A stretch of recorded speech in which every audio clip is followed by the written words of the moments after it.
it's one thing, okay, you're adopted. It's another thing to be someone else's trash, like someone just threw you out.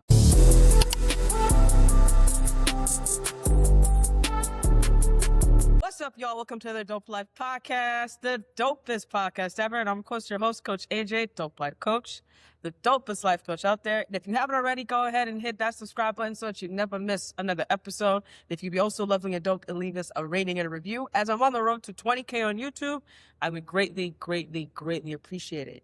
Today, as you notice, I'm not behind my desk. I'm actually in a beautiful, beautiful spot.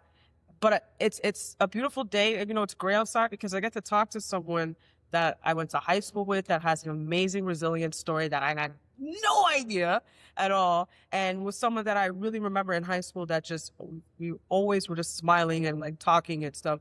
And as we've gotten older, we've been having conversations about life. And I'm going to stop talking because I'm going to let them introduce themselves. Say what's up to the people. What's up, people? My name is Lou, aka Lou Tag, aka Imagine Lou, aka the archivist, aka the historian. Oh. Feeling really good. Yeah? Yeah, I'm feeling good inside. I'm feeling very aware of my body. Got a little low iron.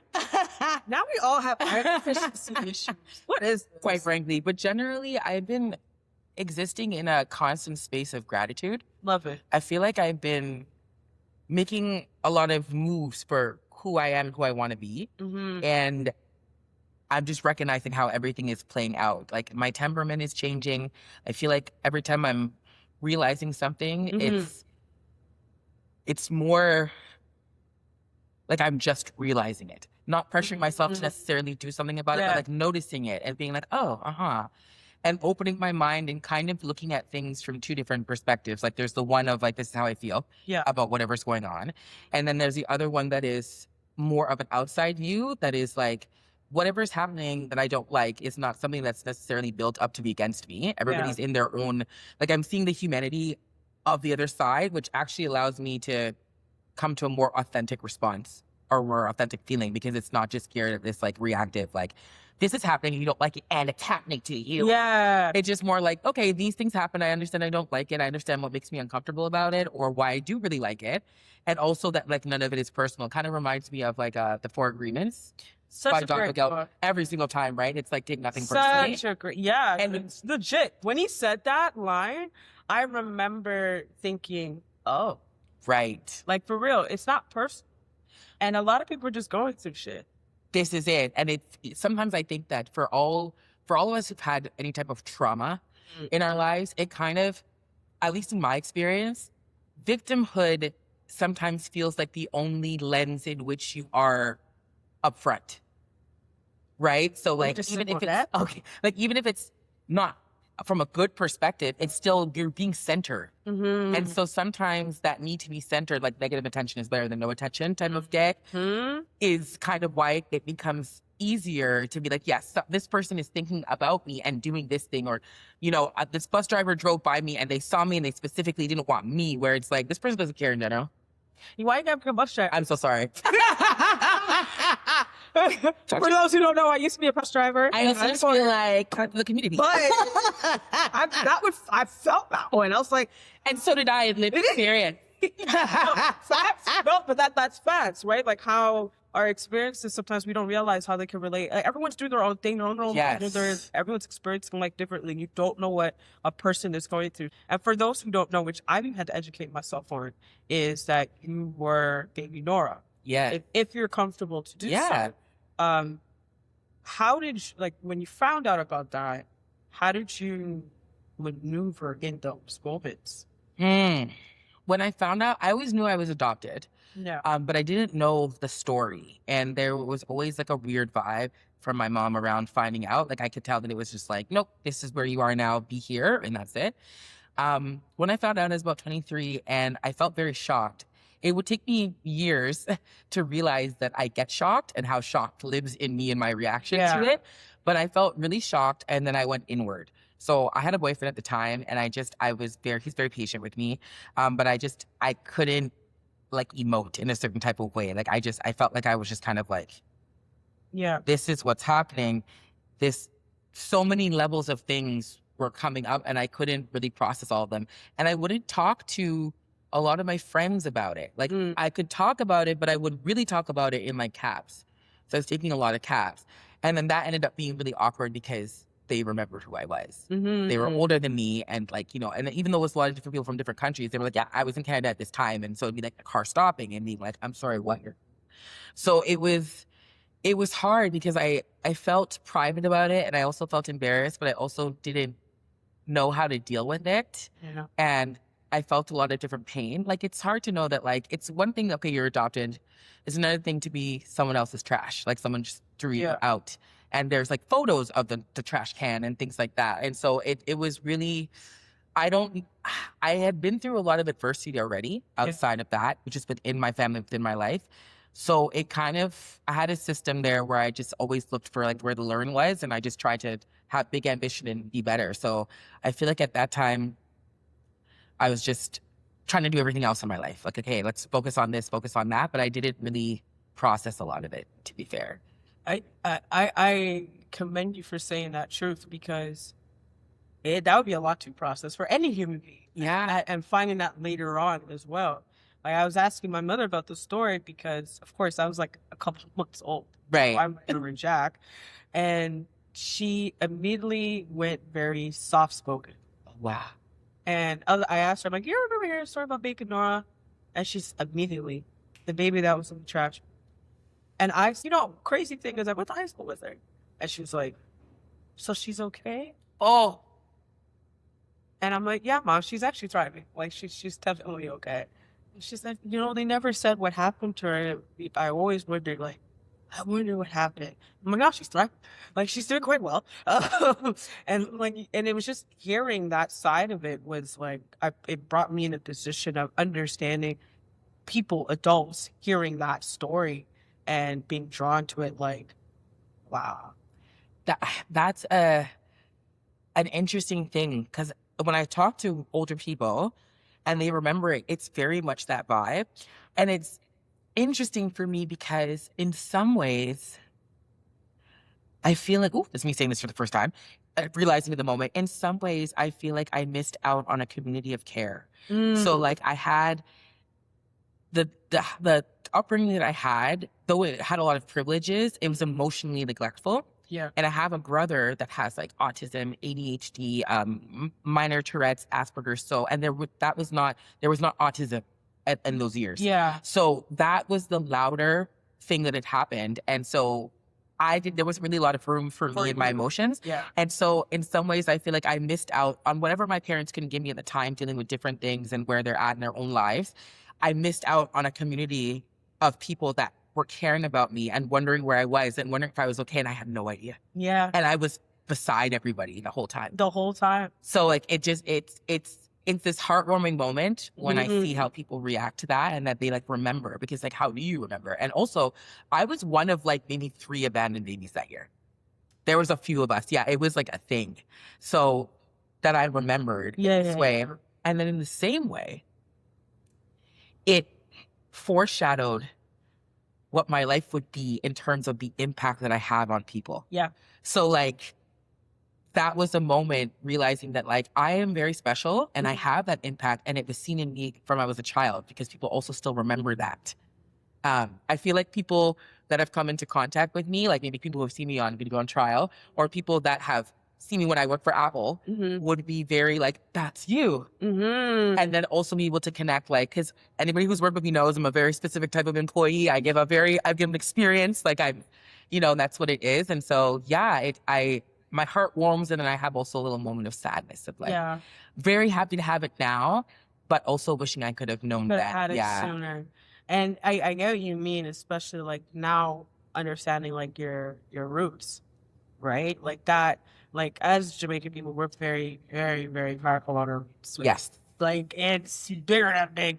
That's how we've been. But I think the cool part about it, you also finding about it now, like as a child who grew up in it, is you get to explore it in a space of having free will. Yeah. Of how you want to explore it. Yes. So you actually could explore it in a sense of like, however you feel comfortable. And I think that's the part that's cool. There's some parts that I wish I could explore growing up, but like there's some parts that now as an older adult, like I'm like, oh, I don't have to do that. Right. But I can experience it this way. Yeah. So I think that's the cool part about it. You can open yourself up to that.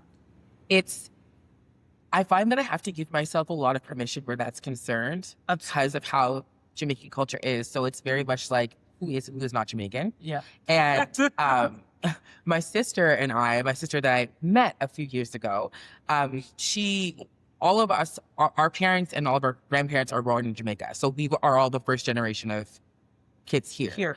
And we both kind of want like our living in Jamaica experience. Like we want to, and one of the conversations that we were having in the vulnerability was that we feel like there's an attachment. Like Jamaican is who you are, where you're from, but it's also an experience. And I feel like a lot of Jamaicans and people in general attach poverty to being Jamaican. So like part of like living, like if we want to live in Jamaica, like are we authentic Jamaicans if we live well there? If we have access to different things, if we want to live like the similar time we live here, but live it there, are we not as Jamaican because we are not going in the trenches of things and coming up as so many local Jamaicans do, right? And then move here because they want better. And it's like understanding that like, no, there are different experiences in Jamaica and you can, but realizing how much outside people attach poverty to Jamaica. Like that's a real thing. So it's very similar to Africa too. This is it. So there's a where identity is it's always like, I feel like, catching my identity and figuring out where it is always very, it's a difficult thing for me. I always kind of figure out where I belong and then also deciding where I belong. So this journey and reconnecting and learning my Jamaican background and the culture is a lot about like permission to just be wherever I am at any point in time and learn what I want to learn. As you can see, I've been trying to do the chefing. I'm trying to cook, y'all. And I had that one group comment and it was like, this is not Jamaican soup. And it immediately was like, oh, you're not Jamaican enough. And then it went into like, right. And then growing up, you were never Black enough. And you were never, it's never enough for anybody. And so be who you are. So it's a constant, I've also had a lot of comments of people being like, no, girl, even I don't use the certain things that they would say, I'm not Jamaican either. Like you have to, there's the culture and there's room for your individuality within that. And I'm constantly learning that and giving myself more and more permission to be like, right, that's what it is. It's funny you touch based on the soup thing because I told my mother about that and my mom immediately got livid because I swear she's protected over you. But she got livid primarily with the fact like everyone makes it differently. Right? Like I remember I made a video on something like talking to Jamaican, like that's not how you make it, it's what delete from me. Because like I remember the power of delete, y'all. This is how I make it because the way my mom and dad make it, I don't like it. So I'm doing it my way. Like for example, soup, it turns like into like a stew. Yes. So all the extra ingredients. Yes. I want more broth. Give me the broth. Right. Especially if I'm sick. Like that's what's needed. That's what's needed. So no, that's too hard. That's for you. It's too hard. For me, I'm yamming it. Leaving me. Don't watch my belly. Thank you. Don't watch my plate. Don't watch my phone. Watch your plate. Watch your groceries. Watch your fridge and your tone. As you're talking about like giving yourself permission, what does like where do you have those moments of where you're like trying to accept giving yourself permission to be in this position, like getting to know your family, you're getting to really know the culture of Jamaica, like because Toronto we have a good sense of it because of the slang and all that stuff, people being here, but now you're getting to learn in a way different view, so like different view at all, altogether. That's a really good question. One of the ways that I've done that is in deciding to write a book about my life and deciding that I'm going to write it in Jamaica. Like having the permission to understand the land on my own, by myself, and trusting that I can do that and be there. I also, the permission is honestly just to exist. Love it. Like this, and to thrive. Like, okay, this is a discovery of all the different parts, because it's not just Jamaica. Like even when I think about the fact that I'm Jamaican, it's my great grandmother's a full Indian woman. There's Chinese and Myanmar on my father's side. It's the culture salad. It's the knowing, like wanting to be in your Blackness and then also realizing that you have mixes too. And so it's a general permission to be who I am and realizing that I've already committed to that and recognizing that that includes my Jamaican culture. So it's for me to do, and it's constantly just going back to like, you have made a commitment in being your authentic self, and part of you is still discovering who that person is. We're still in discovery mode, and in a sense, we'll always be in discovery mode because things will shift and we'll turn into different people with different needs and different things. So I bring it back to like, you've already committed to being authentic, and you want to know this part of you. So that's what we're doing. And so I just make it, I remember what that bracket covers. Yeah. Sometimes if I look at it just as like only in my Jamaican culture and what I want to learn, there's a couple anxieties that come up that make it hard for me to give that permission. So I remember the department it's under. And that's the thing that will be like, right, and this is part of that department. And when I'm in Jamaica discovering things, that's when I think there's going to be more of a day-to-day permission. Yeah. Right? Like I'm more like, okay. Yeah. Like even when oh my gosh, I went to cook oxtail and curry goat for the first time at Christmas time with my younger brother. And so I go to the store, I find out there's a restaurant by my house, and I love the lady there. And so I was like, girl, where do you get your meat? Tell me. And so she was like, up the road this side. I said, yes, thank you. So I went up there and I'm thinking, okay, cool. But I've never bought oxtail. Yeah. I've never bought goat. So I'm at the butcher, nervous as fuck. Like, I tell the butcher what you want. From the time where like all the Jamaicans are buying their Christmas time. So yeah. Everyone knows what they're doing. And it's very clear that I'm there like, wait. And you're standing like, and I'm also like, I'm looking fast because I'm like listening into like what they ordered. To get an idea of what you should be ordering. And then it's like, okay, you know what you're ordering. And then it's like, because then you have to think if you're doing curry goat, it's like, do you want the shoulder or the leg? It's me on Google. Plot on what? You have to, I got to send my mom the next time. That's the thing. Like there's different parts of meat that you will have for certain dishes, right? So I'm here on Google like, please.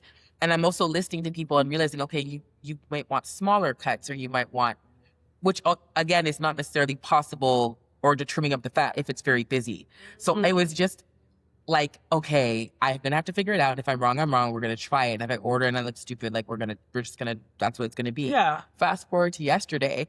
I'm there. I want to make some curry goat. And I go to the same store, and there's another Jamaican there. She's an older woman.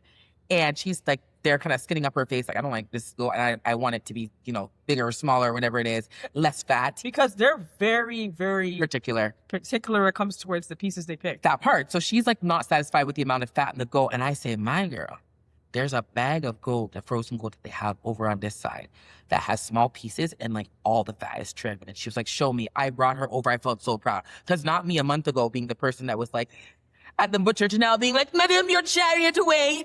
Here's your gun. Come with me. And she came and she saw it. And it was like, we went and weighed it. It was like less money and all the things. And it was just like this full circle moment.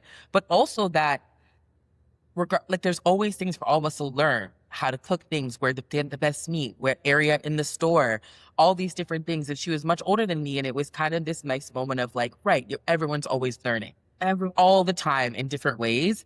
And the more that I open myself up, like going back to that store and getting workout and going and knowing how to order. I ordered oxtail that day. They trimmed all the fat. It was in perfect pieces that day. That's what's all about. Okay, so it was the giving the permission to subject myself to it, knowing that I'm a beginner in the culture is what it's all about. Because before I even knew that, I think that I have let myself off the hook of exploring different territories in my life because of the safety of familiarity. And my familiarity wasn't necessarily comfortable, and it was not even the true me. It was who I felt I need to be in a protected space. And I don't want to live my life like that anymore. I think I have a PhD in survival, a PhD in self-protection, all these things that I can rely on that. I can just live now. I don't have to. Yeah, the armor was choking me. And so if I allow myself, if I built up armor because I'm scared of what other Jamaicans are going to think and feel and whatever, then I will cheat myself out of my rightful spot in my ancestry. And I'm not doing that. I'll tell you this. My therapist said this to me, and when I tell you it rocked me to the core, she said, you're standing on the ashes of your ancestors. How dare you not try? Oof. And I kid you not, every time I feel defeated, or I have a moment of self-doubt, or I just think about that quote. Yeah. I'm standing on the ashes of my ancestors. How dare I not try? So I say that to you in a sense like, you're standing on the ashes of your ancestors. How dare you not give yourself permission? And you know what? On top of that, I know they are. Because that's the thing. Like I didn't really think about ancestors before I met my biological family. And then when I met them, I experienced a feeling that I feel like most people aren't aware that they feel, Yeah. but it's a primal thing. It's Like I wanted to meet my siblings immediately. I was like, no, now. And the way I feel about them, it's like a primal thing. Like I can smell them. I can feel like they're part of me and I know that. And so when I think now about ancestors, I immediately started to feel a connection. And it's almost like I could feel my ancestors like, now you know where we are. Your mom. And we're calling to you and listen. And that is that inner voice that is bringing me back home. That listening thing, I'll tell you this. When I was off for 2 years for being assaulted at work, I'll never forget the day where I thought, because, sometimes we feel we have to constantly be moving. Yes. And I woke up early, I had breakfast, still tired. Mind you, I'm off work. I would have PTSD, I'm dealing with all the stuff. And I just kept hearing a voice, child on bed. And I was like, man, just whatever, right? And all of a sudden I hear, you know what I mean? I said, and I was like, ooh. So to bed we go. I literally, it was like 9:30 a.m. I dragged my ass to bed. And I was on TikTok and it said, when your ancestry tells you to rest, listen. I put my phone down, I slept for 4 hours. Immediately. I realized the person I was seeing and the voice I was hearing was my grandmother. Period, on my way. I slept for 4 hours. I remember waking up like, anytime you want to come back, please visit me. Yes. Because I need to hear from you. I need to know what I need to do. Yes. I feel like when it comes to like my biological father, my father was incarcerated when I met everybody. Your biological father? Yes, and I met him the next year. I didn't meet him the first year when I met my maternal side. I didn't even get to meet him. I spoke to him. He called me, and it was a lot of back and forth, and it wasn't the right time. And then years later, he was moved to a different jail in Niagara, and 7 people within 5 days murdered him. And so there went my chance and everything. And it's interesting because I never really got to really know him.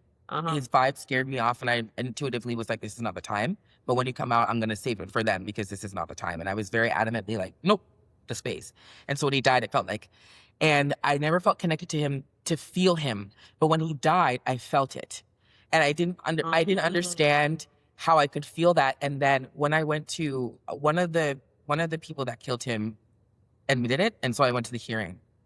You actually attended I went, yeah, and I was the only person of my relatives on that side that went.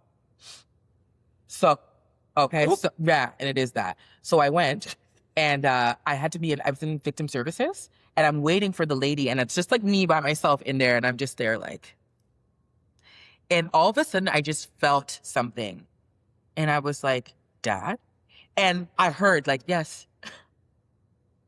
Yes. And we hear this stuff. It's not like we're crazy. This is it. And I remember just speaking in my mind and just being like, is it okay for me to be here?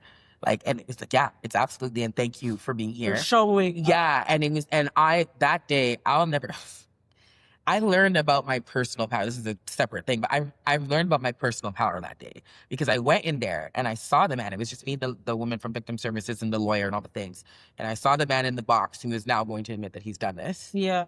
And I remember I just turned my body directly towards him. And in my head, I'm like, I just sent him shocks. So he knows that I know that. Yeah. I sent shocks to him and I saw that man twitching. I saw that man uncomfortable. His lawyer books it, gets up and tries to like break the view, and I sent a shot through the lawyer. That man sat down immediately. Ooh. And then the judge was like, is there a member of this person's family here? I had to stand up and say my name. So even but it was that real moment of like, I felt him and I felt my own power, my own anger. And really, I was the person, I guess, in the family that I didn't have any lived experience with him. Everybody else had lived experience, but I felt the most angry about it. And I felt the most like, absolutely not doing it.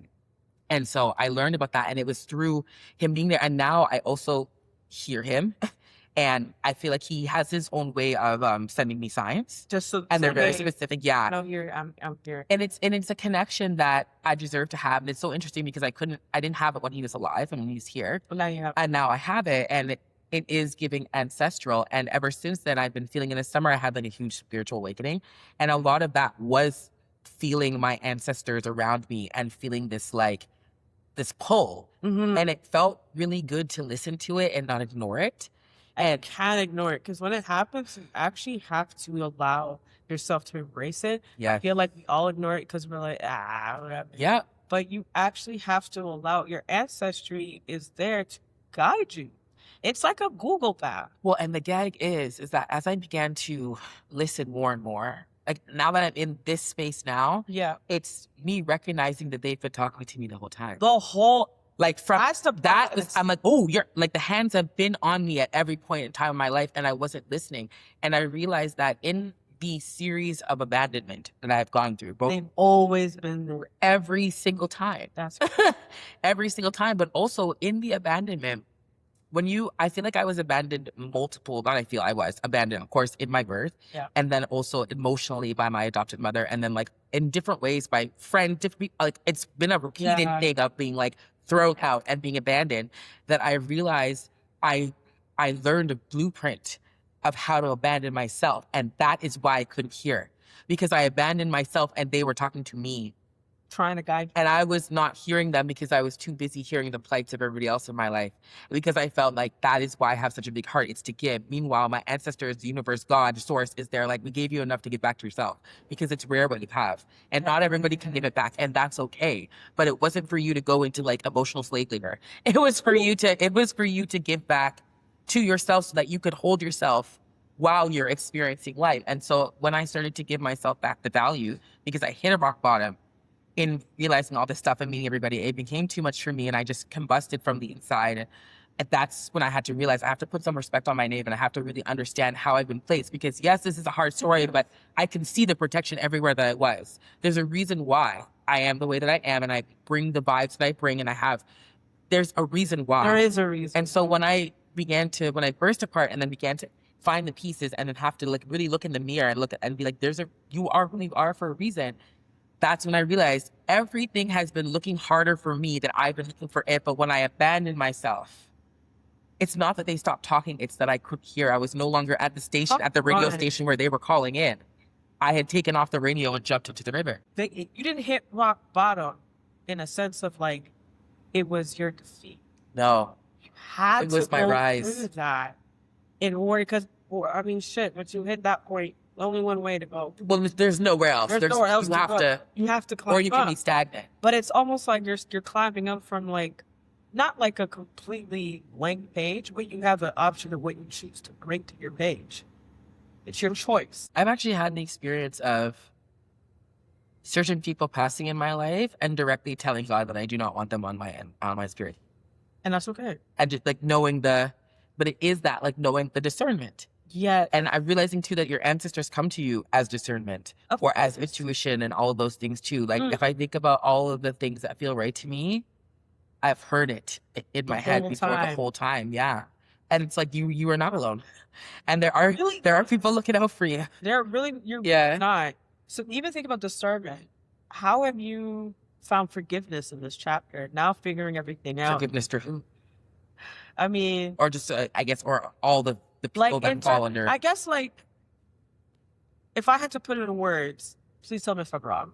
Forgiveness for like your birth mom and forgiveness for your mom who also adopted you. Because both these Black women had a job. And I know one picked up the other job, but as you've spoken, like you're not very close with your adopted mom. Too tough. I think we're trying to build back, but we don't know. Right. That's so. Yeah. Like even holding that vital information from you, like how have you found forgiveness in this chapter of your life? That's a great question. For a long time, I denied that I wasn't forgiving. Like I felt like, no, I forgive. And then as you find more pieces out about the situation or you realize what something was, it becomes harder because it's like, oh, that's different now. And I have to figure out if I forgive that. I think part of it was realizing that forgiveness is me not holding it. And honestly, a lot of it was actually my oldest brother. My oldest brother and I, although we have several other siblings, we have the same mom and same dad. Yeah. So we are each other's missing puzzle piece. And this year he gave me a conversation.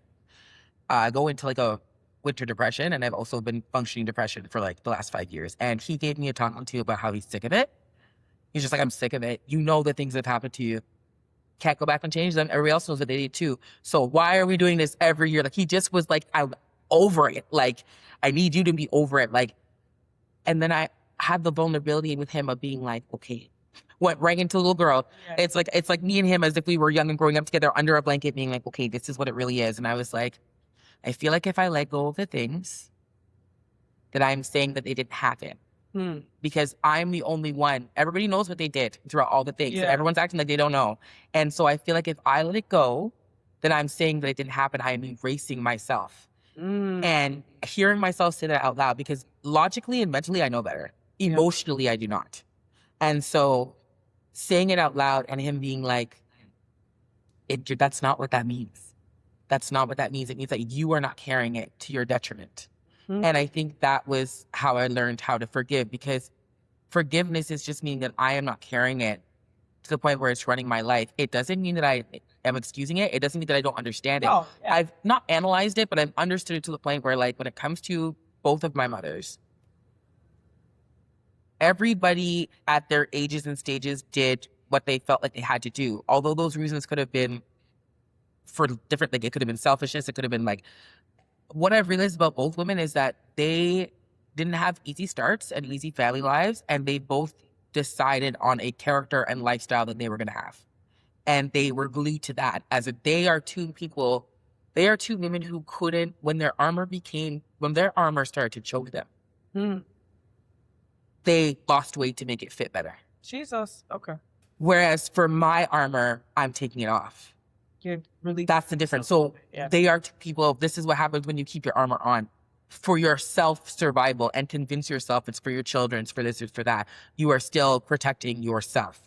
And so I think part of forgiving the situation was actually seeing myself in it, like seeing myself in them, like, because I have been a person that's always been about like self-growth and all these things and always realizing the layers. But it's because of that I understand how people get where they are. Yeah. The person that I could have become, with the anger that I've had, with the abandonment, with the feeling like the chip on the shoulder, with the always having to give away parts of myself so everybody else can survive, like that could have turned me into either of them easily. Easily. So I think it's understanding where they came from and understanding my why and why not. Cool. So yeah, having to realize, and that is what makes me different from them. Yeah. Is, and quite frankly, as much as it's like whatever I've been through with them, I am also, and I feel like they can feel like this privately too, we are all proud of me for being different. Yeah. We are all, because even though they gave me trauma that was put onto them, like they passed it down generationally, right? And all these things, I refused it. I sat with it and I let it go. And so I have less anger and need to forgive the things that happened and the things that did happen. Yeah. And more gratitude for what I learned and was able to action and exhibit. Because that is more valuable. Instead of me now having children or creating and contributing to communities that still have that cycle. Yeah. I now have a greater gift. I don't want to create great children because I put them in trauma and they had to survive it. And they become like how I did. Like they've become this person in spite of, no, I want to set people up for success. And I can only do that if I am well. So if I think about the gift that I want to give to the world and the life that I've lived, at some point something has to give. And I realize that in order to be that person and live in my purpose, I have to let go of these things. One, to be better, and two, to also have a lived experience where I can talk to people and relate to people and not just be like, eat, pray, love, but also be like, right. And that's how that feels. And that's how that is from a lived experience, whilst open to other experiences that I haven't lived that bring similar feelings.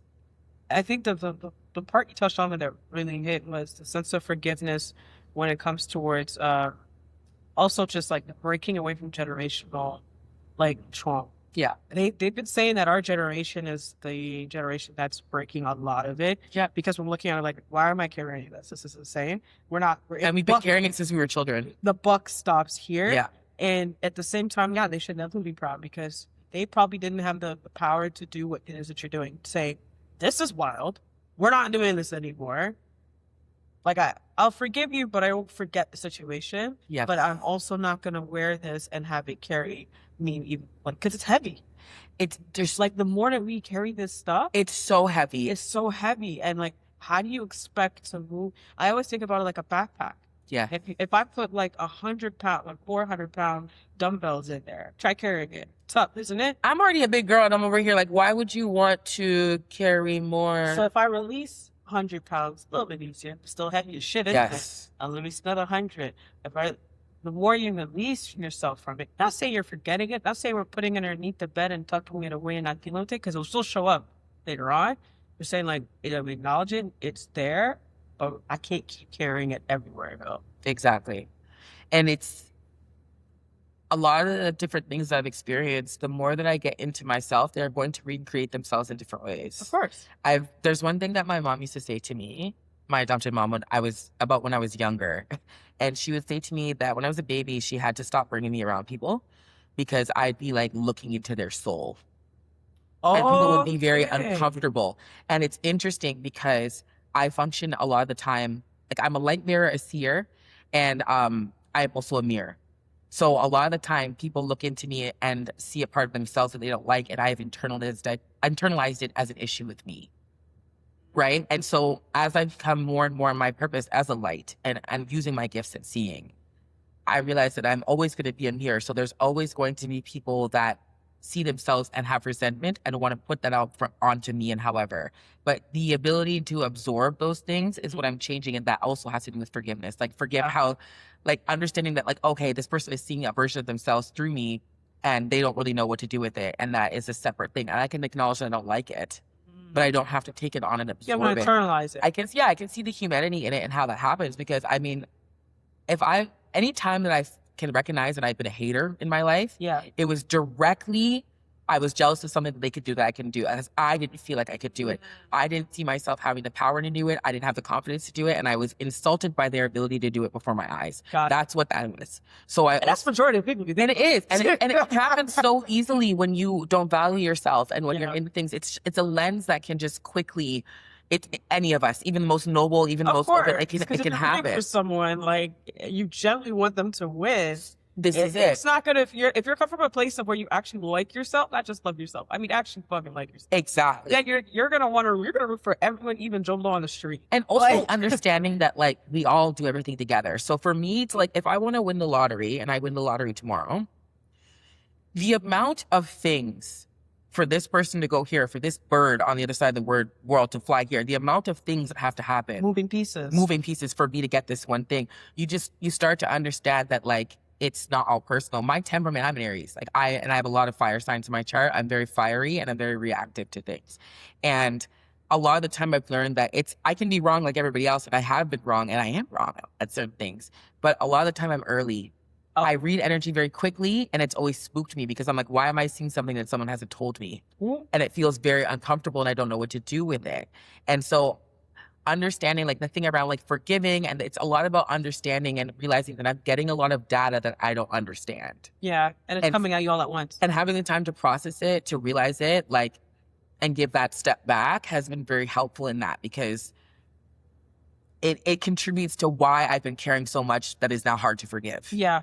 Why I'm taking things on, why I feel like a sponge, and that I'm a sovereign being that can decide not to do that.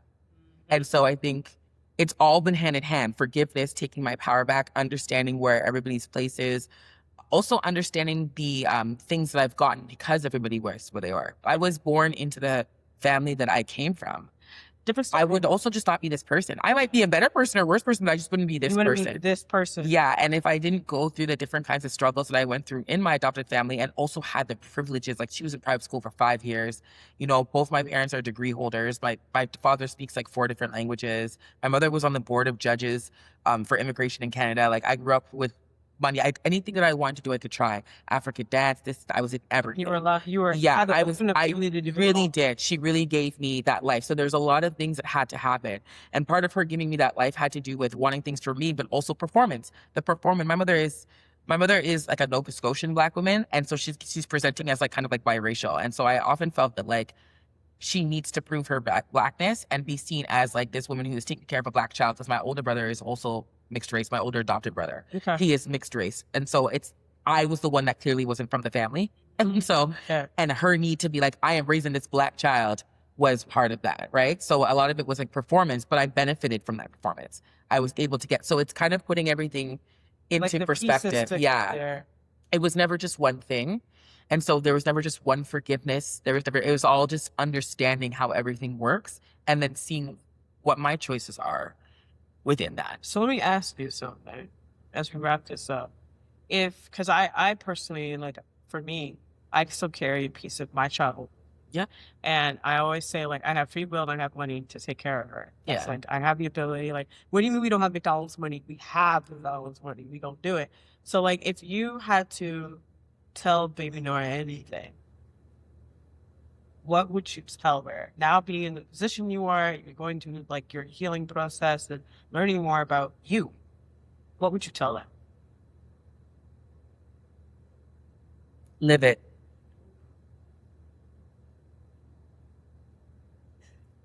And only because everything that happened is meant to happen. But I say live it so that you can grow up with a more regulated nervous system, even though everything around you will shake that.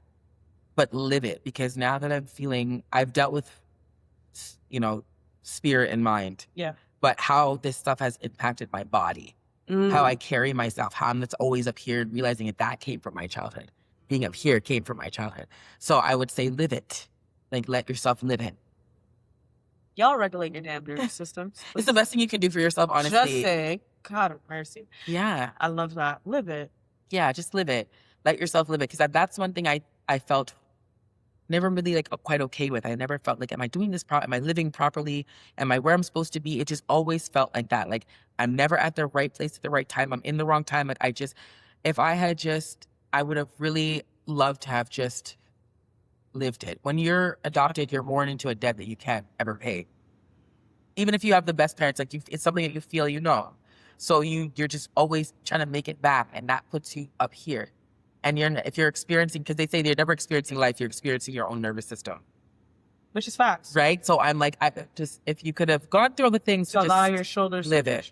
Yeah, live it. Because ultimately, she'll be fine. And she is me. And the gag is, I'm at the beginning of this journey, even though it took a long time. And I'm about to write this book. It's about to change my life. It's about to change a lot of people's lives. I know I'm about to open some doors. I'm going to bring my people with me, because I feel like life is about, you get yours and you bring everybody so we can all have. So I know that this is about to be a thing. So it's very much like, you don't have to worry, just live. Just like, you don't have nothing to worry about. Everything that happened, you will reconcile. You reconcile with yourself. You'll find different parts of yourself. You'll find your people. All of that is coming and was always destined for you as your birthright. So just live it. Yeah, that's the. So I always close off every podcast episode with this question, but I kind of didn't really answer it, but I'm going to ask. I hear it. Okay. What makes you feel the most dope? I'm going to say the first thing that came to my head, which is very childish, but my security blanket. It's fine. Shout out, Blanky. Look, no, I got a weighted blanket. Yeah, I've had this. My dad's partner, she crocheted this blanket for me. But when she did my first one, I still had my baby blanket, and I love blankets to death.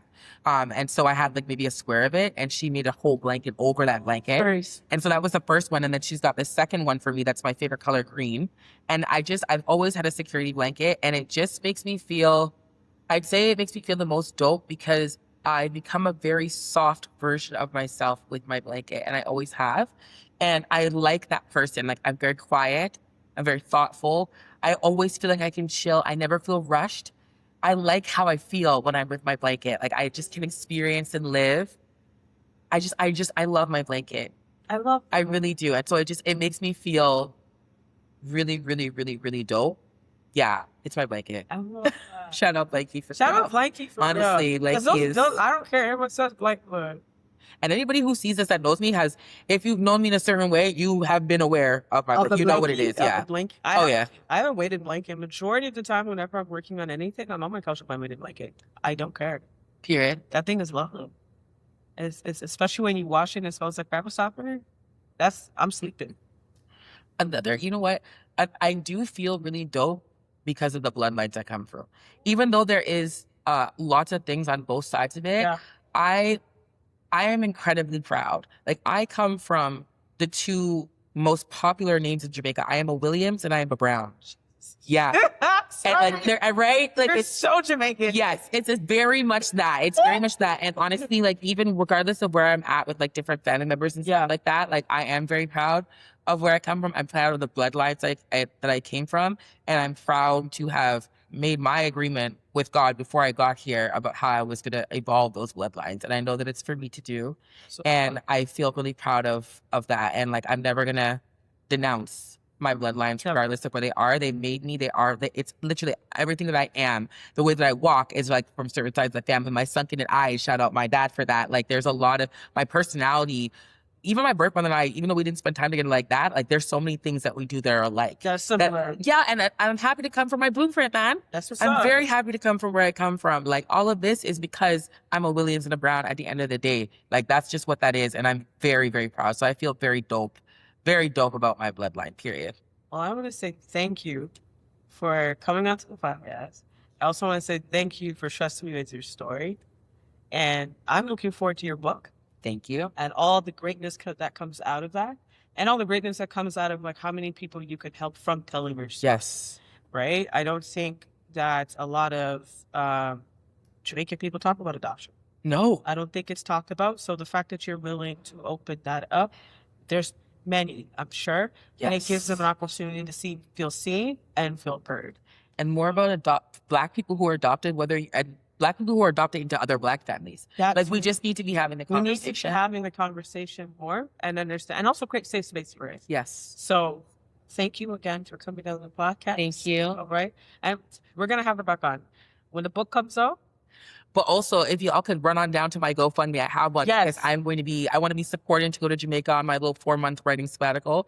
I do have my GoFundMe up, and we can put it up forever. The link will be there. But share and donate so I can get this done, so we can get closer. And where can they find you also before we?